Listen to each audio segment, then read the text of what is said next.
Legal pot does not appear to be working for Anutin's Bhumjaithai Party in latest opinion poll. The drive to legalise pot or marijuana pursued by the Bhumjaithai Party may, in time, prove popular with Thai people as a source of income or potential health benefits, but for now, it has left law enforcement agencies and the police facing a minefield and a new challenge to determine what is legal and what is illegal even after June 8 next, when the ministerial order to remove cannabis as a Schedule 5 listed narcotic has full legal effect. For now, however, it does not appear to be such a big vote winner with the electorate as the country faces the rising prospect of a general election.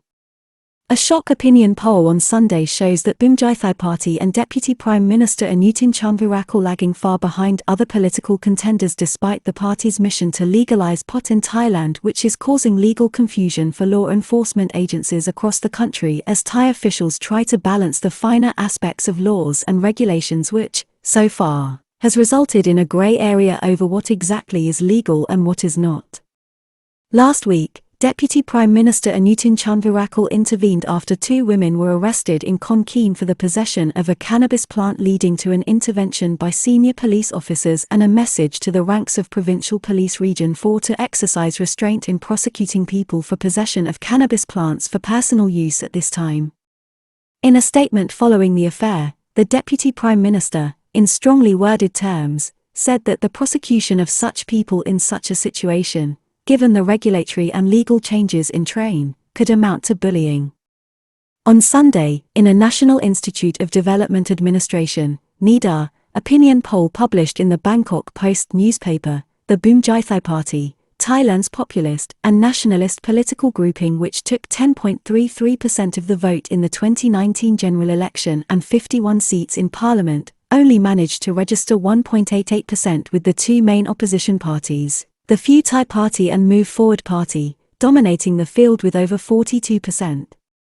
It will have been bitterly disappointing news for Deputy Prime Minister Anutin, who currently holds the fate of the beleaguered coalition government in his hands and has predicted that his party is ready to fight the next general election, highlighting the party's record in support of the government of Prime Minister Prayut Chan-o-cha and also, significantly, its populist commitment to legalizing cannabis or marijuana, which was removed by Minister Anutin from the schedule of prohibited narcotics.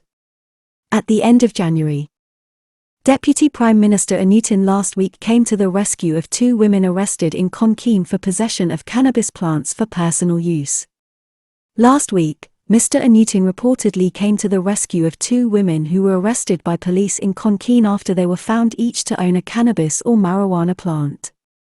In the aftermath of the arrests of the women on Sunday the 20th of March, the local provincial police commander's office issued guidance to all officers within his force to exercise tact and caution at this time concerning the implementation of the law concerning cannabis.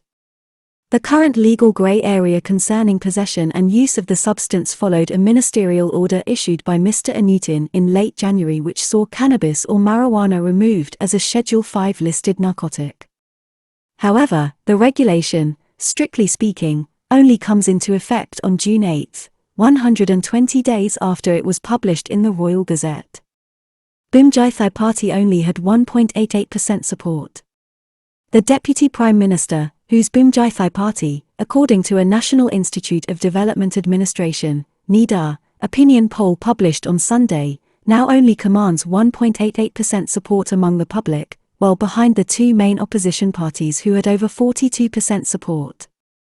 The poll revealed the party's leader placed well behind the leader of the Democrat Party, Jurin Laksanawizit, on 2.5% among a band of 10 party leaders and former leaders who amassed only 5.59% between them. The party's poor showing in the poll leaves it propping up the tables. This has been predicted by political pundits who believe that this government, in which the Bhumjaithai Party and its leader have had significant profiles, is deeply unpopular, not least because of its handling of the COVID-19 crisis and last year's debacle concerning COVID-19 vaccines. New Shinawat may lead the next quest for power as Pheu Thai Party aims for 14 million members. Government is in its death throes as divisions multiply, with July likely to be a decisive month for the country. In the months leading up to a general election, the Bhumjaithai Party has, reportedly, increasingly been counting on the party's mission to legalise pot as a vote catcher. Arrests of normal people for possession of medicinal cannabis plants a form of bullying, said the minister in a statement, with regulation changes pending. At the time of the intervention last week, Deputy Prime Minister Anutin issued a strongly worded statement on the issue in which he suggested that the arrest of normal people growing cannabis plants was akin to a form of bullying. We understand that with the boundary between the old law and the new law, there may be confusion among law enforcement officials and the public. For the benefit of the people and in accordance with the intent of the law, we have made representations to the National Police Office to help provide guidance to police officers. The police must, during this time, prevent the arrest of villagers which may be seen as bullying and bullying the people, the minister said. His comments came after the government's legal expert, Deputy Prime Minister Wisanu Kriengam, at the end of January, called on the public not to overtly be seen making use of the new legal dispensation at this time until the new ministerial regulations came fully into force. Government legal advisor, in January, promised a new law to impose regulation and control dealing in cannabis to uphold Thailand's treaty obligations. At the same time, Mr. Wisanu spoke of a new law to reimpose controls over the use of cannabis or marijuana so that Thailand's international treaty obligations are upheld.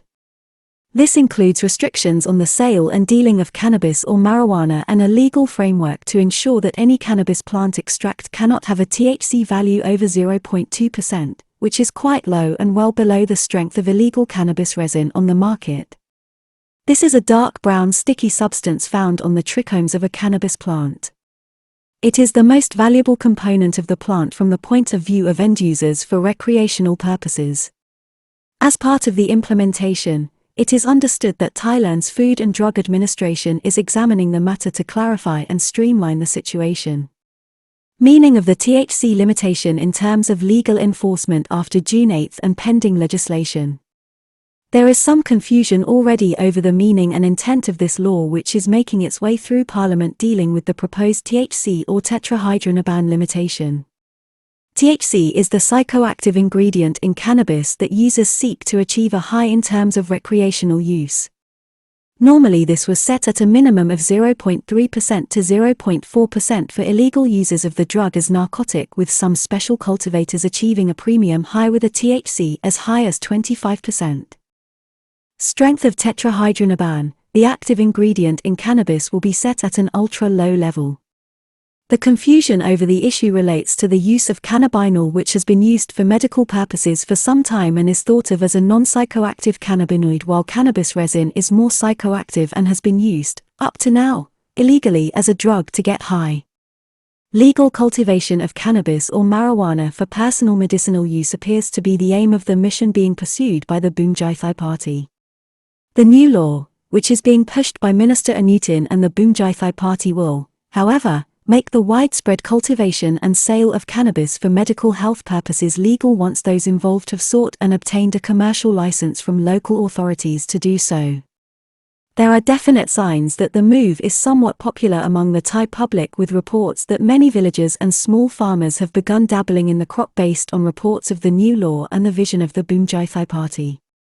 There is no doubt that there has been a growing demand for decades in Thailand as in other countries for more access to cannabis products that have proven medicinal quantities, but it has, up to now, been a minority of the population that has used the substance. Generational shift since the 60s in Thailand as elsewhere, but marijuana remains a target of US and UN law enforcement while being a Chinese tradition. There has also been a generational shift since the 1960s, when the more widespread use of marijuana was repressed as part of the war on drugs that originated in the United States. Indeed, many campaigners against the criminalization of the drug in Thailand have pointed to high incarceration rates in the kingdom as another result of this policy, which they have linked to the influence in Thailand of US and UN anti-drug trafficking authorities who work closely with Thai law enforcement agencies, including the Royal Thai Police.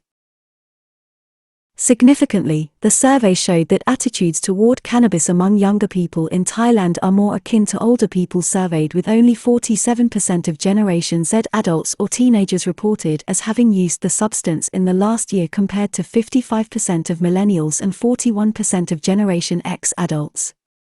Generation Z adults were born from 1997 to 2009, whereas millennials were born from 1981 to 1996. Generation X adults were born from 1965 to 1980, while baby boomers, the older generation, were born from 1946 to 1964. In the YouGov survey, only 28% of baby boomers had used cannabis or marijuana in the last year. The same trend was in evidence when it came to a willingness to experiment with possible new cannabis products which may emerge as a result of the new regime. Marijuana is something pursued by men in Thailand. A massive 65% of Generation X adults were open to the idea, followed by 64% of millennials. Even 60% of baby boomers were more open-minded based on the new legal dispensation. However, Generation Z was the most reluctant of the age groupings, with only 55% having an open mind to the use of cannabis-related products. Across all age groups, 31% remained disinterested or opposed to the use of cannabis-linked products. The survey showed that men in Thailand are more interested in cannabis, with 26% of men expressing an interest in consuming the substance itself compared to only 15% of women. Key benefits of the natural drug appear to be its ability to reduce stress, anxiety, and sleeping problems. For those who are using the substance and interested in experimenting more in depth with it once the potential new regime is confirmed, the key benefit which emerged from the survey was the drug's reported ability to offer relaxation and as an antidote to anxiety. This was suggested by 50% of those inclined to use cannabis or cannabis-related products. 46% mentioned using it to treat sleep disturbance, with a similar number citing its ability to induce an improved mood. 31% of those who favor marijuana were looking forward to using it to combat tiredness, with 31% believing it would improve appetite.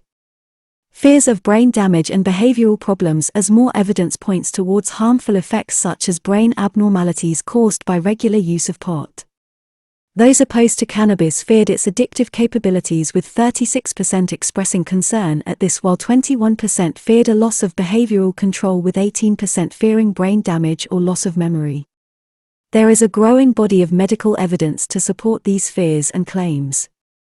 In 2014, a study conducted by Northwestern Medicine and the Massachusetts General Hospital, in association with Harvard Medical School, found that the recreational use of cannabis resulted in brain abnormalities in 2 regions of the brain among younger users. The findings showed that the rate of change was directly related to the number of cannabis or marijuana joints consumed each week, meaning changes in what researchers referred to as the shape, density, and volume of such abnormalities.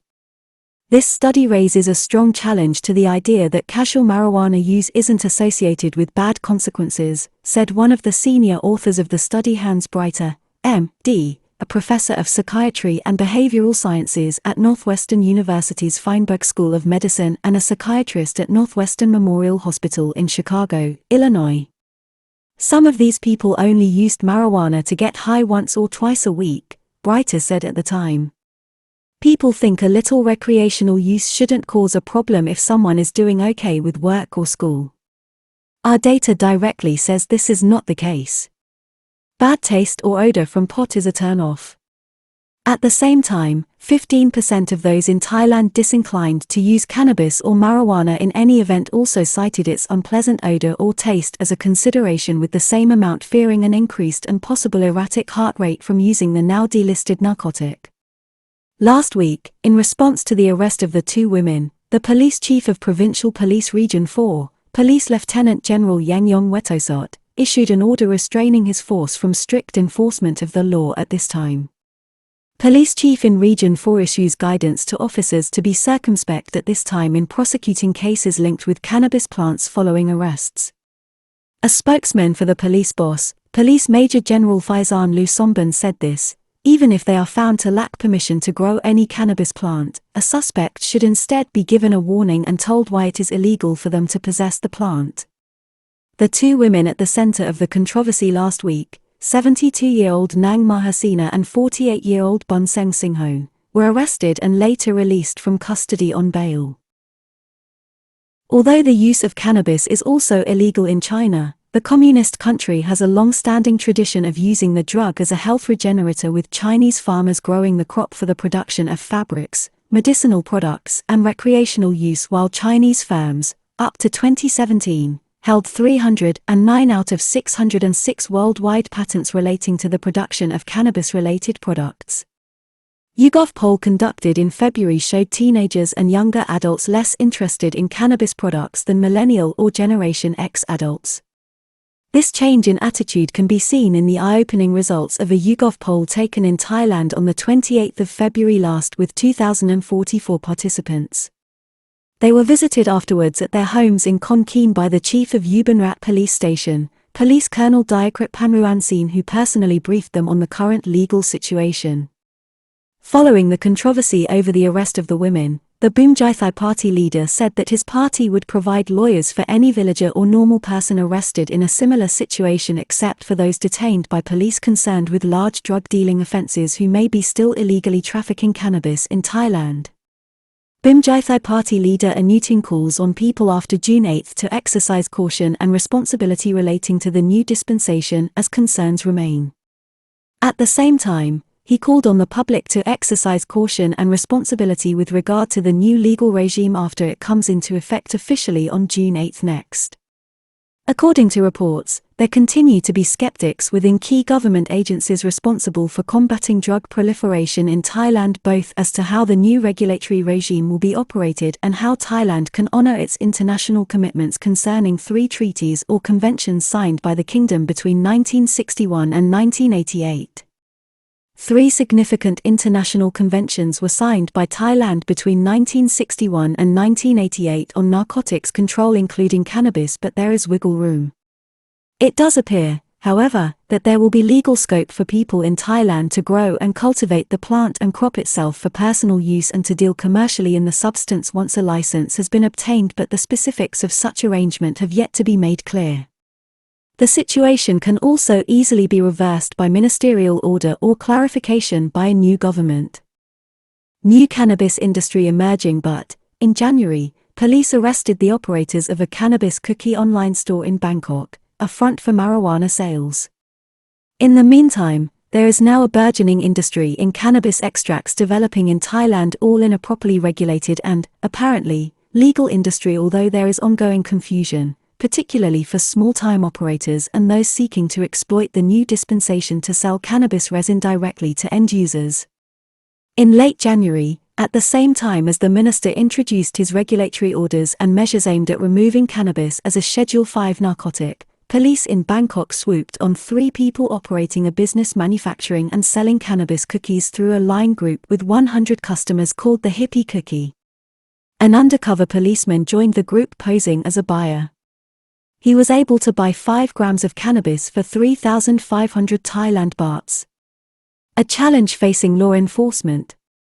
The people involved in what police declared to be an illegal racket were left facing serious criminal charges of illegally processing and manufacturing products with a high degree of THC or tetrahydrocannabinol, which is still illegal. The situation underlines the fears and anxieties of many experienced officials who behind the scenes suggest that there are concerns that the new regime being developed will inevitably lead to confusion and make the job of enforcing Thailand's drug laws more difficult.